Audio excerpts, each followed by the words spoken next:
Hey, welcome back. This is part 2 of a 2-part series in Should I Travel to Date? If you haven't seen part 1, I will put a link to it right here and down below. In regard to the ladies hiding me from their families, that actually happened to me with my fiancée there. She kept conveniently losing the password to her Facebook, of which she was able to still upload regular photos to. In fact, one of the most significant fights that we started having, one of the first ones, was when I noticed in her Facebook photos after we had become engaged, she wasn't wearing the engagement ring on the Facebook that she conveniently didn't have the password for. Interacting and being visible to that person, that woman's family, is critical. Because the more shame her infidelity, her lies, or anything like that would bring on her and her family, the more she's going to be kept in line. That is with the rare occasion that their family is entirely in on it. But even if they were all in on it, the friends, the social connections, all of the people that would know what they're doing, it would destroy them. So if a person were to try and travel to some of these other countries and interact with them, depending on the culture, of course, it should be a full family experience. Mostly so that everybody knows who you are and you know exactly what you're getting yourself into. Furthermore, I have mentioned in several previous videos the importance of knowing their language. Let's incorporate culture in that as well.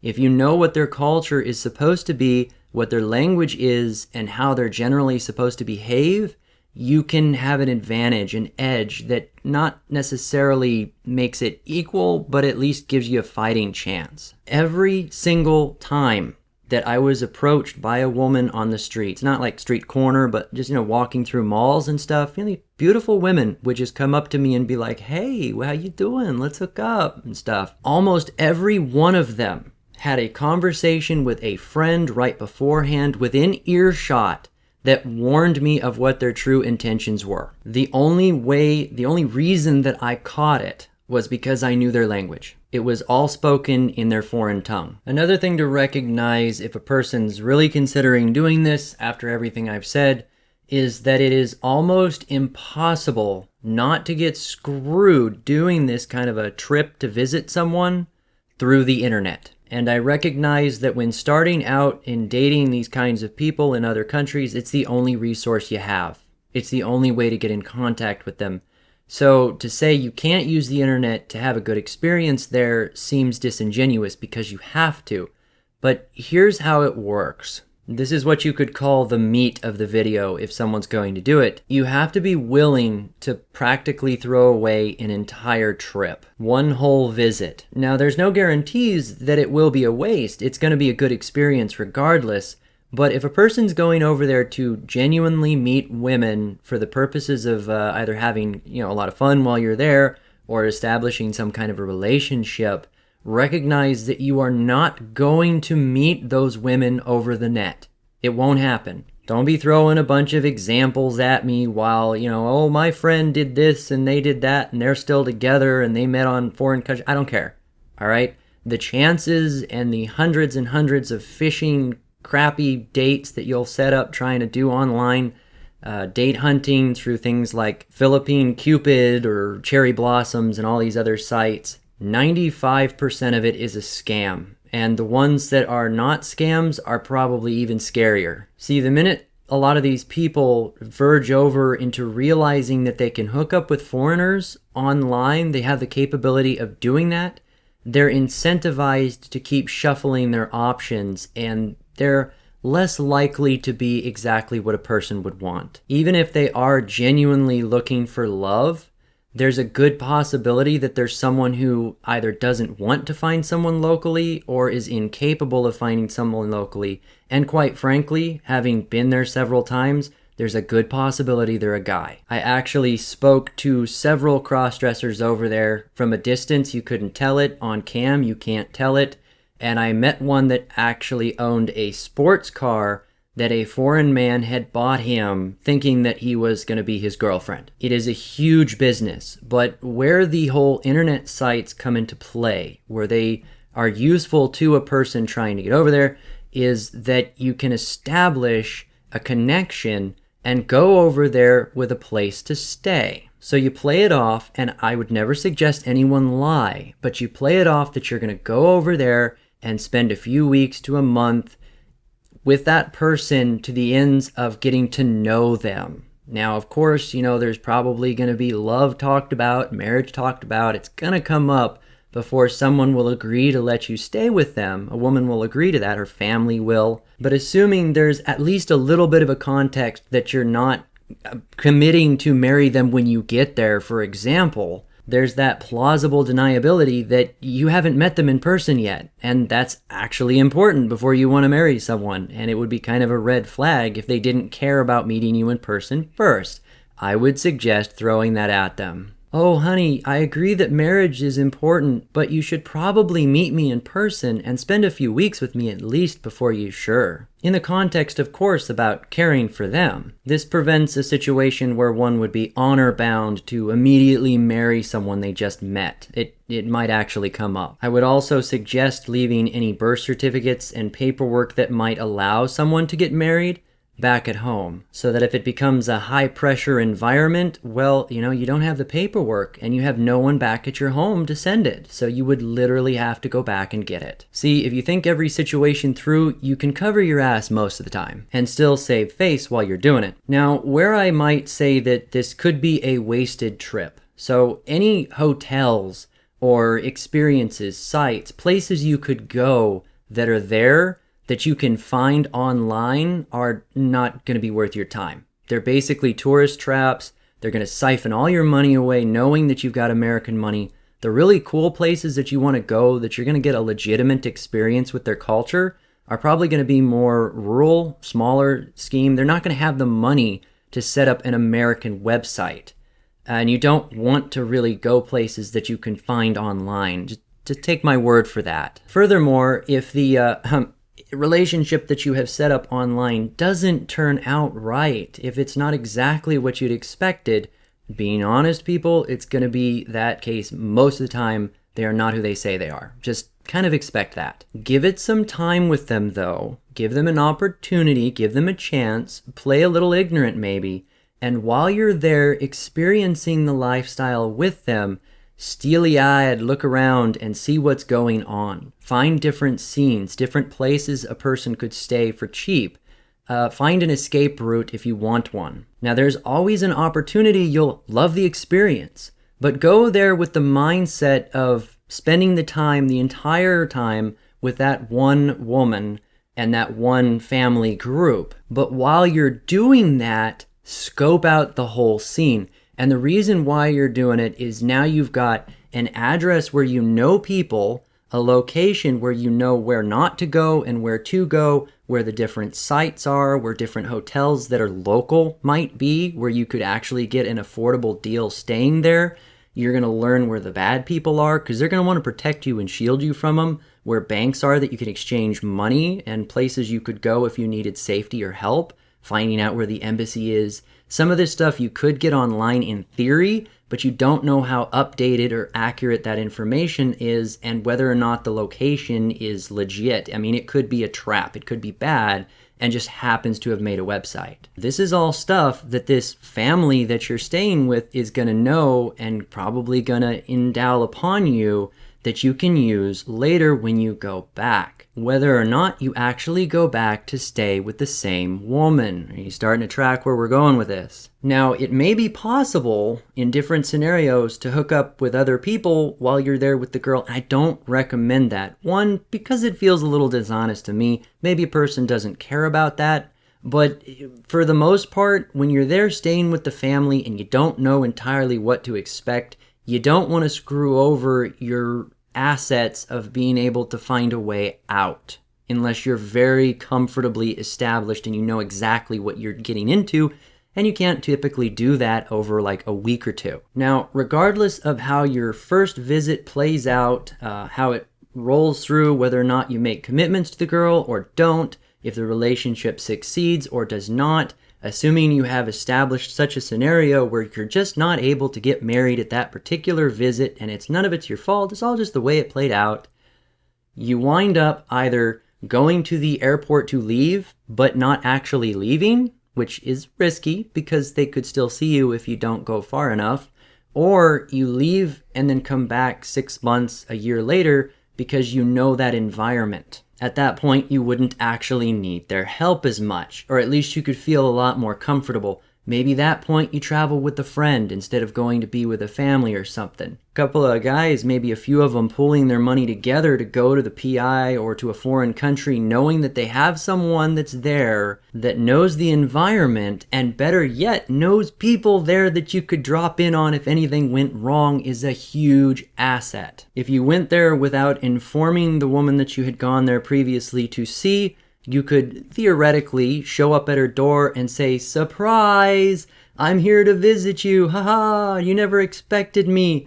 This is an awesome technique because the shock and surprise gives you a little better taste of who she actually is, and you could play it off that way.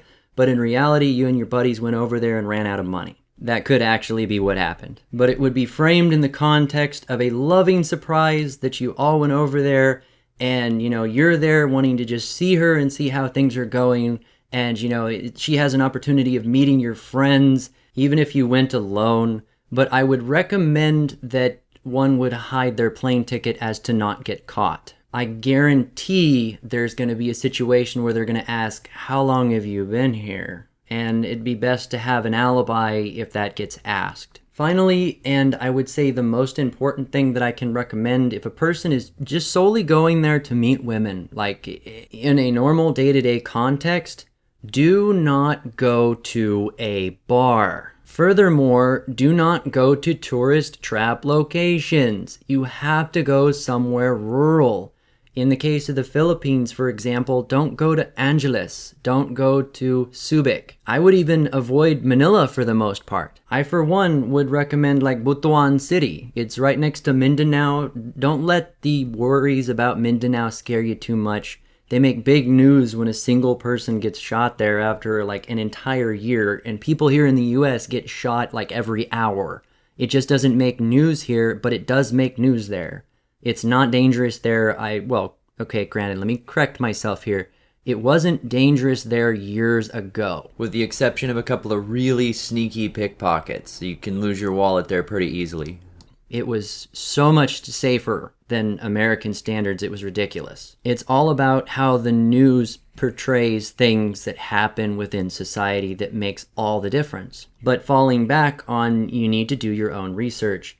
To clarify my point before though, don't go to bars because men go to bars, especially foreign men, to hook up with women who are ultimately just prostitutes. Sure, they'd love to get married, they'd love to latch onto that foreign guy with loads of money, but they don't have his best interest in heart, and they're going to be the easiest catch to get because they want that attention, and it's exactly what they're looking for.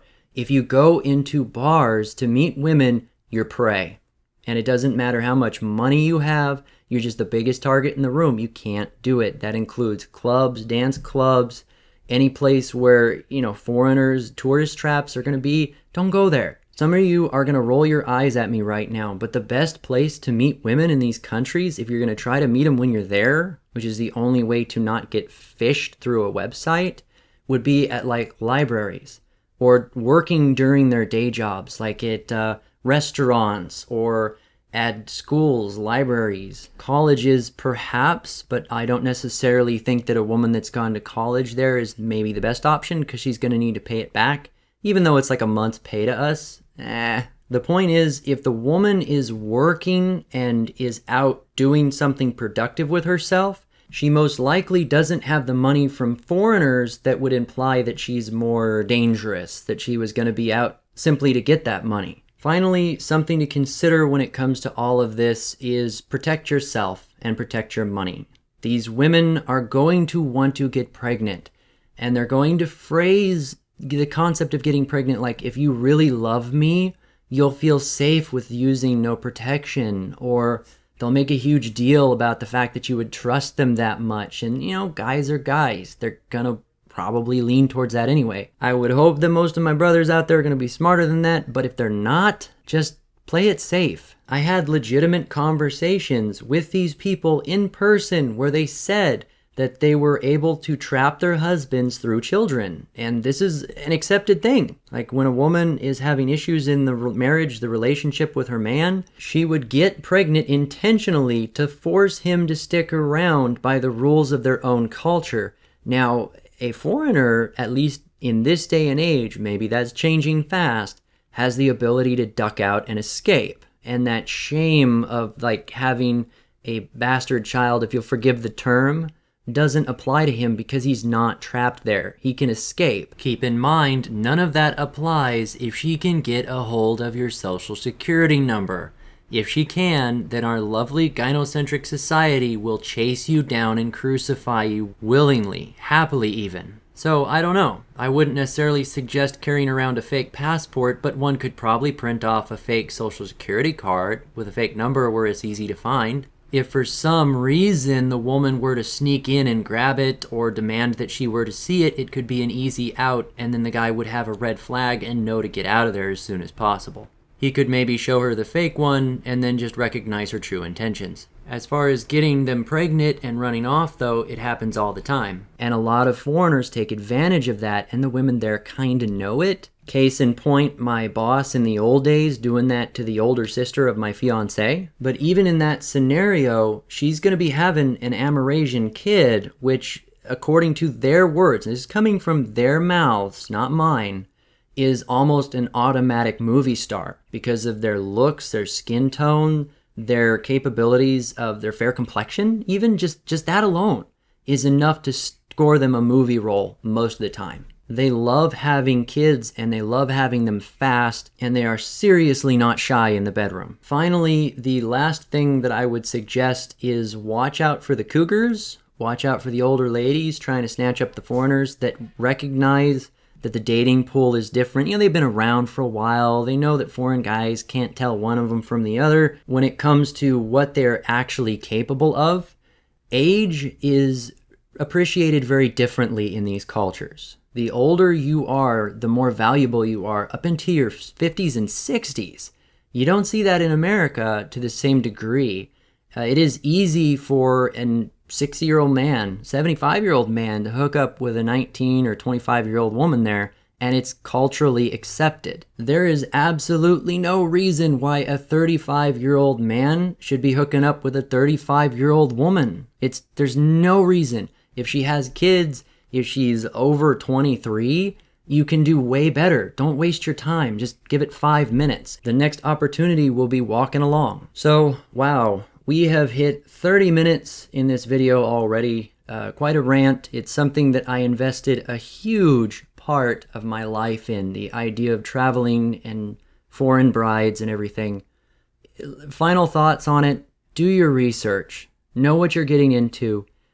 Go over there expecting to be with one person that you meet and spend that time with them and learn the environment. And that goes with any country that you're wanting to travel to.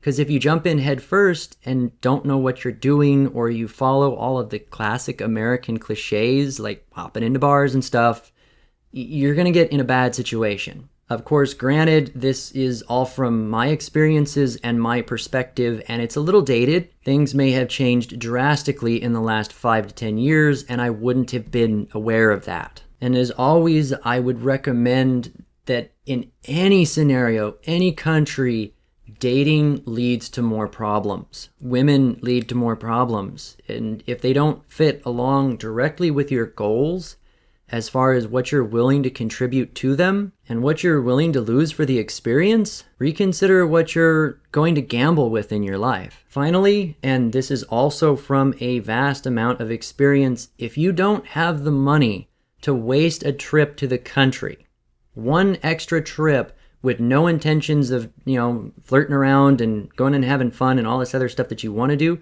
if you can't afford to waste a single trip, then you could not afford to party there safely. Furthermore, if you can't afford to waste that one trip, you certainly cannot afford to marry one of the women in that country or have a dedicated relationship with them, because I guarantee it's going to take more than one trip and more than a cost of an extra plane ticket. Like, there's hands down, no doubt.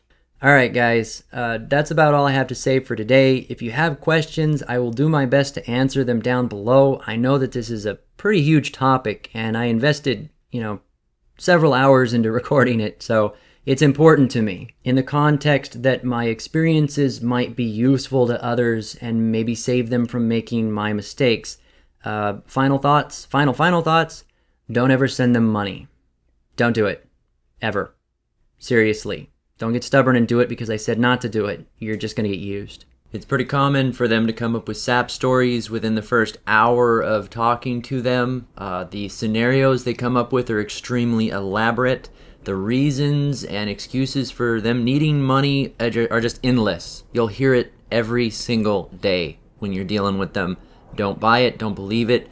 Don't trust any promises. If it involves you putting money into their hands, especially if it's wirelessly, sending it over to them, just don't do it. Dump them immediately. In regards to the Philippines specifically, I was told by them there when I was physically in person with them, it is against their culture to ask for money. Like, that's taboo within their culture. So the fact that they're even doing that proves that they're false within their own standards. It would be the equivalent of when a woman who claims to be part of a church that disagrees with having sex before marriage, then trying to have sex with you in exchange for getting married to her. It doesn't make sense. If these women are supposed to be traditional, and not to say that anybody's looking for that, but if they were, the wholesome kind of respectable wife that they would want would not be asking for money by definition per their culture. So there you go. Now, I know there's a lot I didn't cover in this video. It'd be hours worth of talking to go through a lot of the different points involved in traveling, and I can do that if there's an interest. This just felt like a good way to start. Okay? Alright guys, this has been Marcel. I hope to see you again next time. Remember to hit that like button and subscribe to one of the channels down below if you want to hear more.